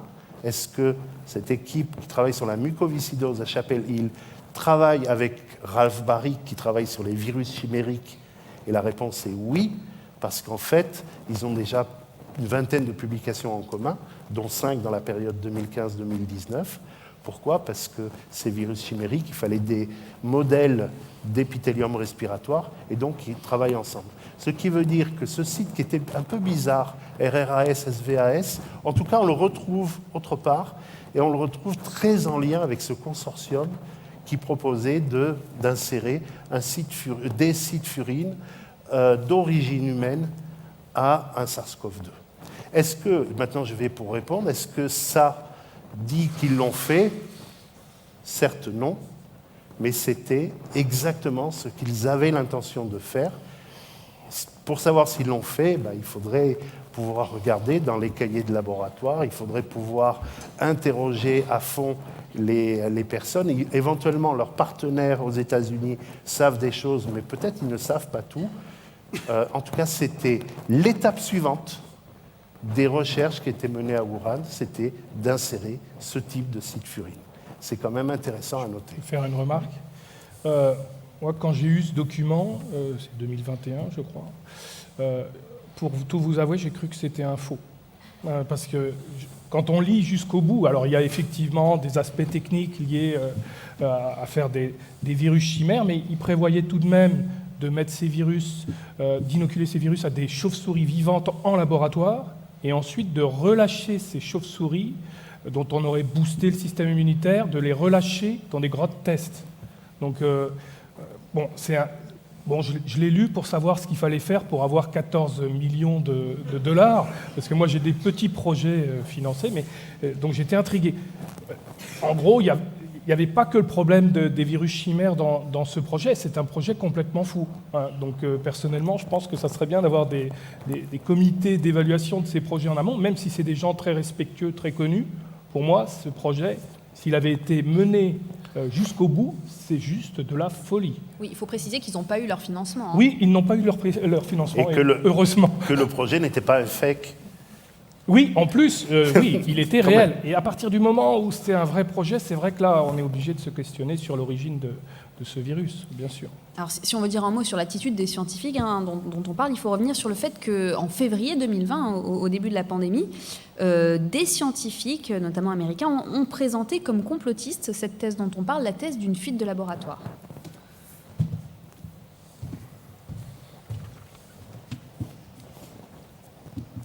Nous condamnons fermement les théories du complot suggérant que le Covid-19 n'a pas une origine naturelle. Des scientifiques de nombreux pays ont publié et analysé les génomes de l'agent causal, le coronavirus 2 du syndrome respiratoire aigu sévère SRAS-CoV-2, et ils concluent à l'unanimité que ce coronavirus provient de la faune sauvage. Or, ce qu'on n'a pas mentionné, c'est que certains signataires de cet éditorial qui a été publié dans Lancet, c'est une très grande revue scientifique, certains signataires, ils étaient directement impliqués dans des projets de manipulation de virus aux côtés des équipes de Zhang Li, dont on a parlé auparavant. Or, aucun conflit d'intérêt n'a été déclaré dans cet éditorial. Ça, c'est pas une étude scientifique problématique. J'irai même plus loin. C'est maintenant par la demande de communication des îles. C'est pas un signataire, Peter Daszak, coordonnateur de Diffuse, et celui qui a coordonné la rédaction de cette lettre. Il s'est mis dans le milieu des auteurs, mais il était bien là-dedans. Sur les signataires, 5 travaillaient à EcoHealth Alliance, et sur les 27 signataires, 26 avaient des conflits d'intérêts, c'est-à-dire travailler avec la Chine. C'est le même Peter Daszak qui a été sélectionné par les Chinois comme seul chercheur anglo-saxon, il est à la fois anglais et américain, a participé à l'investigation de l'OMS dont on a parlé. Il avait la responsabilité de défendre la thèse animale. Soyez sûr qu'il l'a défendue bien solidement. Il était aussi au Lancet dans l'équipe, toujours pour la partie thèse animale, d'une commission du Lancet chargée de faire la lumière sur l'origine de la Covid. Cette commission a explosé en plein vol quand le président de la commission, Jeffrey Sachs, s'est aperçu que la majorité des membres de la commission avaient des conflits d'intérêts. Donc c'est une pratique qui est très largement utilisée, d'être présent au bon moment, au bon endroit pour influencer. Est-ce que j'ai répondu à la question? Oui, très clairement. Mais juste peut-être un point tout de même, ces conflits d'intérêts ont été dénoncés. Il y a eu des critiques qui ont été faites dans le Lancet. Aujourd'hui, quand on veut lire cet article, il y a l'addendum qui précise les conflits d'intérêts. Donc il y a quand même eu une discussion. L'addendum a mis 1 an à sortir, effectivement. Il est sorti en juillet 2021, donc un peu plus d'1 an. Et pendant un peu plus d'1 an, on a cru que c'était du complotisme que d'imaginer une thèse laboratoire. Et ce qui fait que beaucoup de personnes sont restées avec cette idée-là et ont du mal encore à se figurer qu'une hypothèse laboratoire, ça a du sens. Quand on vous dit qu'il y a un consensus chez les scientifiques, de ce que j'en sais, d'abord il y a eu l'Académie des sciences de médecine qui a fait une demi-journée sur le sujet, ils en ont dit au moins autant que nous. Et ils étaient vraiment sur l'idée quand même d'une origine laboratoire et d'un danger de ces expériences de gain de fonction. Et plein de personnes avec qui j'ai parlé, qui sont des scientifiques de très bon niveau, aussi se posent des questions ou se sont fait une conviction. Il n'y a pas du tout de consensus scientifique en faveur d'une hypothèse zoonotique. Il y a un groupe de scientifiques qui a essayé d'autorité d'imposer cette idée, et c'est très intéressant la manière dont ça a été fait. Je l'ai vécu aussi sur le choléra en Haïti, ça a fonctionné de la même manière. Il y a même un personnage commun qui travaille à EcoHealth Alliance, c'est mon amie Rita Colwell, qui avait expliqué la cause naturelle du choléra en Haïti et qui défend la cause naturelle de la Covid. J'arrête là, peut-être sûr. Et peut-être, Alexandre, il n'y a pas non plus de consensus sur l'origine du laboratoire. Le débat reste ouvert. Oui, alors le débat reste ouvert, mais j'avais une diapo de conclusion justement pour discuter de tout ça. Alors, si on récapitule un petit peu, on sait qu'on a des virus qui sont proches du SARS-CoV-2 chez des chauves-souris. On n'explique pas comment les chauves-souris ont pu arriver à Wuhan, et on sait qu'aucun de ces virus ne présente de motif de clivage par la furine. Concernant le pangolin, on a vu que les séquences et à la fois la composition en base n'en faisaient pas un hôte intermédiaire possible. Le chien vivérin, il n'y a carrément aucune donnée finalement disponible, et on sait que les premiers cas sont en dehors du marché de Huanan. Donc il nous reste effectivement cette hypothèse de fuite de laboratoire et qui est, on va dire, corroborée par 2 éléments essentiels selon moi. Le fait que l'épidémie commence à Wuhan, là où il y a ce laboratoire, et puis le projet Diffuse, une fois qu'on sait que c'est un projet réel qui a été proposé, forcément tous les éléments sont à l'intérieur. La seule chose en fait qui avait été discutée par certains collègues, c'est que le SARS-CoV-2 en fait c'était un virus qui n'était pas connu et la lignée même n'était pas du tout connue des scientifiques. Et moi, je me permets de revenir sur un article qui est passé un peu inaperçu en 2019, avant l'épidémie. Finalement, en fait, cette lignée-là, elle a été publiée chez les pangolins en octobre 2019. Souvenez-vous que... Alors, je me suis longtemps posé la question, est-ce que cet article a été publié sachant qu'il y avait déjà une épidémie, ou est-ce que c'était pas le cas? Bon, j'avoue que j'aurais jamais la réponse. Mais en revanche... quand on regarde les co-signataires de cet article, donc souvenez-vous, le pangolin, il présente au niveau de la protéine spike la même clé que le SARS-CoV-2, la même clé que les chauves-souris qu'on a retrouvées au Laos. C'est la clé qui permet de rentrer facilement dans des cellules humaines. Si on rajoute le site de clivage par la furine, ça rentre encore plus facilement. Mais cette clé, le fait que ces séquences étaient déjà connues en 2019, je me suis dit, et si les chercheurs, voyant ces virus de pangolins très intéressants, c'était la première fois qu'on découvrait des virus chez les pangolins, n'ont pas eu l'idée tout simplement de comparer ce virus de pangolin à leur énorme base de données de virus de chauve-souris. Et s'ils ne s'étaient pas rendus compte qu'ils avaient un virus, qu'on appelle maintenant SARS-CoV-2, qui présentait exactement cette même clé, ce domaine de liaison quasiment identique au pangolin. Et s'ils n'avaient pas finalement choisi ce virus pour faire leur manipulation et rajouter le site de clivage de furine. C'est possible, et je vais vous dire pourquoi. Tout simplement parce que Jinping Chen, c'est un chercheur de Canton, donc on est au sud de la Chine, et quand on fait sa bibliographie, en fait, il a publié 16 articles avec Peter Daszak et Zheng Liqi. C'est-à-dire que ce sont des collaborateurs depuis toujours. Ils ont travaillé sur les chauves-souris, pas sur les pangolins officiellement. Et un autre fait étrange, et qui à mon avis est une première pour la revue Nature, les données de pangolins publiées dans cet article, qui étaient disponibles, ont été republiées dans Nature, c'est-à-dire que ça ne se fait pas en science de republier des données déjà publiées, en oubliant les auteurs principaux de cet article. C'est-à-dire que Ping Liu n'a pas été co-signataire de cet article en Nature, et surtout, le directeur de l'équipe de ce laboratoire de Canton, Jingping Chen, a été écarté aussi de la publication. Et il y a eu 2 articles sur les pangolins avec ces mêmes séquences, et quelques autres, mais ces séquences sont les plus intéressantes, et pourtant, ils n'ont pas été co-signataires. C'est comme si on avait voulu faire disparaître cet article et le lien de ces chercheurs avec Peter Daszak et puis avec Zheng Liqi. Le lien, il existe.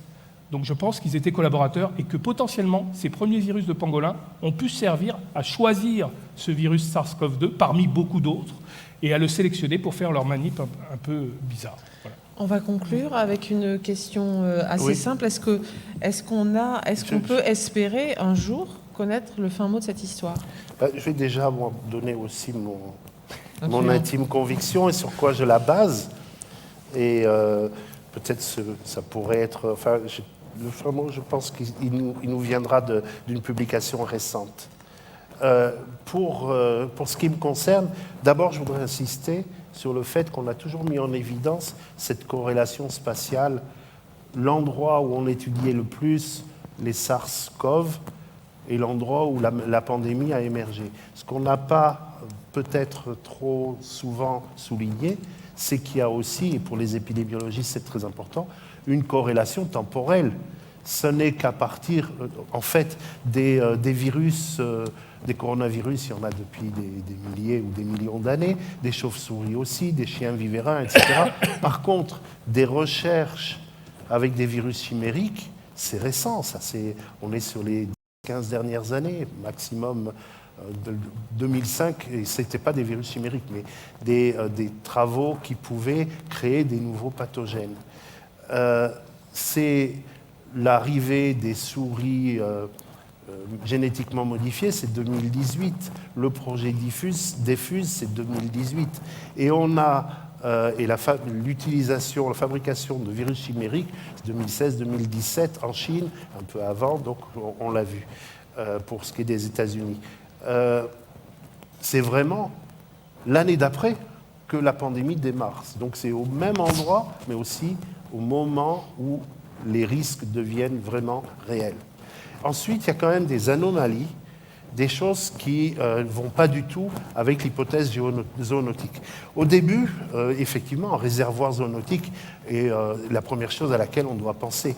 Simplement, quand déjà, il y a quelque chose de bizarre, parce que pour une zoonose, le passage vers l'homme, ça nécessite, pour le virus, une adaptation. C'est un démarrage, normalement, qui est laborieux, qui est difficile, avec des cas sporadiques, des petites épidémies. On va voir ça dans X fois. Pour le virus du sida, il a fallu 60 ans pour que, entre le passage du singe à l'homme et la vraie expansion dans les années 80, il s'est passé 60 ans. Pour le choléra, la souche Eltor, c'est une bactérie, mais il a fallu aussi 60 ans. Donc il y a des choses, ça prend du temps de s'adapter à l'homme. Là, c'est parti tout de suite à toute vitesse. Ça, on ne l'avait jamais vu, on n'a jamais vu un virus émerger et submerger une ville en quelques semaines, comme ça nous est indiqué. La recherche d'un réservoir animal était légitime. Sauf que 3 ans et demi après, vous avez vu la liste des animaux possibles, c'est quand même très limité, c'est des mammifères vendus au marché de Wuhan. C'est quand même assez facile de suivre la piste, surtout quand on a les moyens d'un pays comme la Chine. Ne rien trouver au bout de 3 ans et demi, complètement ahurissant. On se dit, c'est pas quand même la forêt amazonienne, c'est pas la forêt africaine. C'est quand même quelque chose d'étonnant. Ce qui est tout aussi étonnant, c'est l'attitude des autorités chinoises. Pourquoi ne pas aller chercher ce qui s'est passé dans les grottes?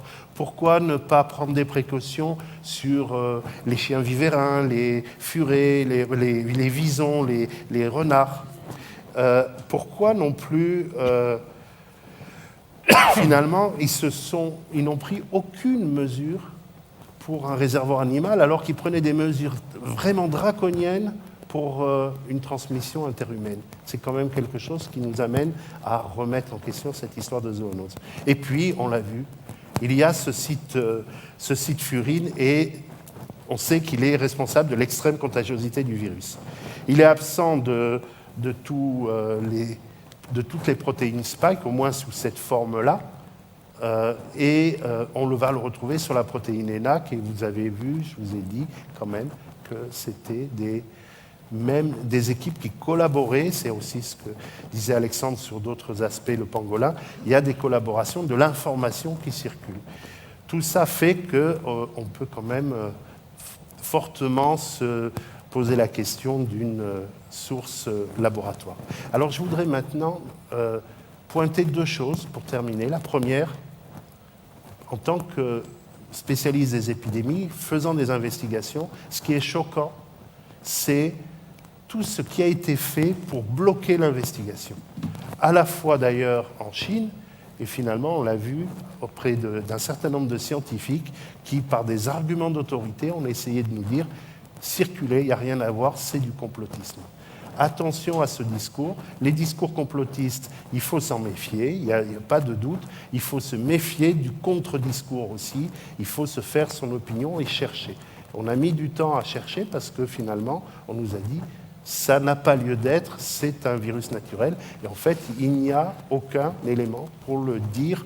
C'est resté une hypothèse et le problème, c'est qu'on a du mal à la démontrer. Et puis la dernière chose, puisqu'on n'a pas résolu ce problème, eh bien ça c'est grave de ne pas avoir résolu ce problème parce que tout d'un coup on se retrouve face à finalement aucune raison d'empêcher des recherches dangereuses de se dérouler. Et j'ai été complètement sidéré quand à la fin de l'année dernière, en octobre 2022, j'ai pu trouver une publication qui n'est pas encore acceptée, mais qui a été déposée comme un préprint dans BioArchive, un dépositoire de publications. Cette publication vient d'équipes tout à fait sérieuses. C'est quelque chose qui est fait aux États-Unis, à Boston, essentiellement, c'est des équipes de Boston. Et je vais laisser peut-être la parole pour expliquer, pour simplement dire ce qui est proposé, ce qui est expliqué dans cette publication. Écoutez bien. Nous avons fabriqué un SARS-CoV-2 recombinant en insérant le gène de la protéine spike d'Omicron dans le squelette d'un isolat SARS-CoV-2 ancestral. Chez les souris porteuses du récepteur ACE2 humain, le virus fabriqué, porteur de la protéine spike d'Omicron, inflige une maladie grave avec un taux de mortalité de 80%. Je complète. En fait, ils ont réussi à faire un virus qui est à la fois aussi, parce que c'est le résumé, aussi contagieux qu'Omicron, mais aussi dangereux que les virus précédents. Il n'y a pas eu de fuite, mais il y a toujours un risque de fuite. Je m'en tiens là. Bon, mais il est maintenant temps de conclure. On a passé pas mal de temps. J'espère que vous avez tout compris, ou en tout cas en majorité. L'idée ici, encore une fois, c'était pas de trancher sur l'origine du Covid-19, puisque vous l'aurez compris, les zones d'ombre sont encore nombreuses. C'était simplement de faire un état des lieux des connaissances scientifiques et d'essayer de vous expliquer de la manière la plus pédagogique possible ce qu'on pouvait en dire.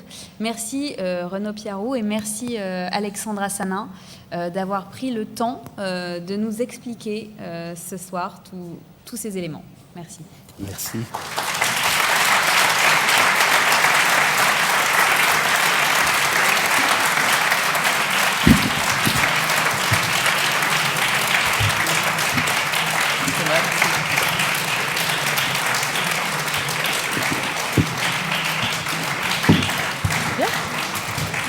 Je te rends ton stylo.